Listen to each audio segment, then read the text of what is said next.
नमस्कार, मी पंजाब टक। आज आहे 29 जून 2025। सर्वप्रथम सांगायचं झालं तर राज्यामध्ये आज 29 तारखेला सर्वात प्रथम सांगतो, म्हणजे ज्या भागात पाऊस नाही त्या जिल्ह्यासाठी सांगतो की म्हणजे नगर जिल्हा, धाराशिव जिल्हा, बीड जिल्हा, लातूर जिल्हा, परभणी जिल्ह्याचा काही भाग, या सर्व शेतकऱ्यांमध्ये बऱ्याच ठिकाणी 10-12 दिवसापासून काही भागात पाऊस पडलेला नाही, म्हणून त्यांच्यासाठी आनंदाची बातमी।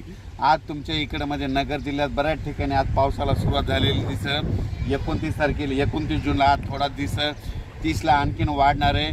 मात्र 1, 2, 3ला मग संपूर्ण भागामध्ये तुमच्या नगर जिल्हा, धाराशिव जिल्हा, बीड जिल्हा, लातूर जिल्हा या भागात पाऊस पडलेला दिसत, म्हणून ह्या 4 जिल्ह्यातल्या या शेतकऱ्यांनी अंदाज दिला।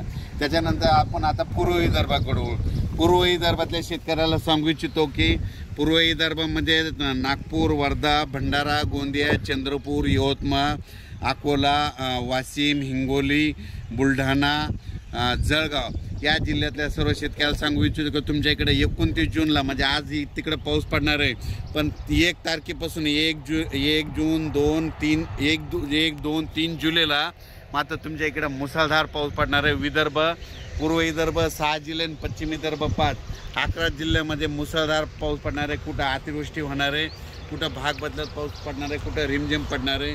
पण सांगायचं झालं तर यवतमाळ जिल्ह्यामध्ये खूप जोरात पाऊस पडणार आहे, चंद्रपूरकर देखील खूप पडणार आहे, नागपूरकडे देखील खूप पडणार आहे, अमरावतीकडे जोरात पडणार आहे, अकोल्याकडे जोरात पडणार आहे, वाशिम जिल्हा जोरात राहणार आहे, हिंगोलीकडे राहणार आहे, त्याच्यानंतर अकोला, बुलढाणा जास्त राहणार आहे, जळगाव जामोद घाटाच्या खाली जास्त राहणार आहे, जळगावला जास्त राहणार आहे।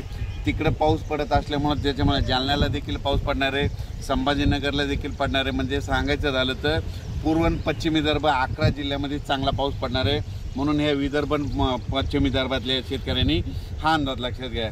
त्याच्यानंतर आपण पश्चिम महाराष्ट्राकडे वळू। पश्चिम महाराष्ट्राकडे म्हणजे आज 29 जून म्हणजे आज देखील पश्चिम महाराष्ट्रामध्ये चांगल्या प्रकारच्या बऱ्याच ठिकाणी भाग बदलत पाऊस सुरू होणार आहे।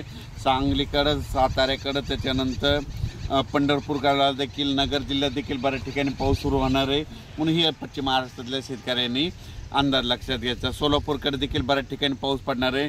सोलापूरच्या शेतकऱ्यांना खूप पूर्ण येत आहेत, धाराशिवच्या देखील येत आहेत की पाऊस नाही, म्हणून त्यांच्या देखील आज सुरुवात होणार आहे, म्हणून त्यांच्यासाठी आनंदाची बातमी। त्याच्यानंतर कोकणपट्टी आणि घाटमाथ्यावरल्या भागातल्या सर्व जनतेला आणि शेतकऱ्याला सांगू इच्छितो की कोकणपट्टी घाटमाथ्यावरला पाऊस मात्र कायम चालूच राहणार आहे, ते काय बंद होणार नाही, म्हणून हे त्यांनी लक्षात घेतलं आहे। त्याच्यानंतर आता उत्तर महाराष्ट्राकडे वळू। उत्तर महाराष्ट्राकडे सांगायचं झालं तर नाशिक जिल्ह्याकडे जोरदार पाऊस सुरू राहणार आहे, त्यांचा पाऊस काही बंद होणार नाही, म्हणून हा अंदाज त्यांनी लक्षात घ्यायचा।